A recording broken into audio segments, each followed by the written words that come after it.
Yan, meron pa akong chika sa story time ulit na.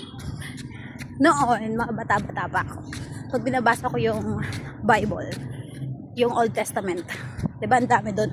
Si ganto ay anak ni ganyan, na anak naman ni ganto, na ama naman ni ganyan. Pucha, umay na umay ako. Ano ba to? Bakit may ganto haba-haba? Misip ko. Tapos, dahil nga nahihirapan ako intindihin yung Old Testament before, sabi ko, sige, New Testament na lang. Mas kilala natin si Jesus Christ. Ngayon, basa-basa ako ng New Testament. Yung curiosity ko, dinadala din ako sa Old Testament.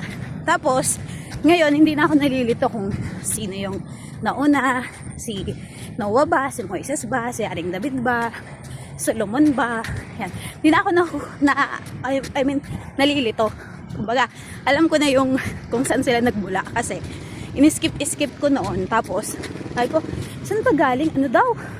Si Jesus Christ? Galing ba sa lahi ni Jesse? Ganyan. So, kalkal ako, sino yun? So, ngayon naintindihan ko na, importante pala talaga na alam natin kung alam mo yun, saan tayo nagmula. Para, yeah, I don't know. Yeah!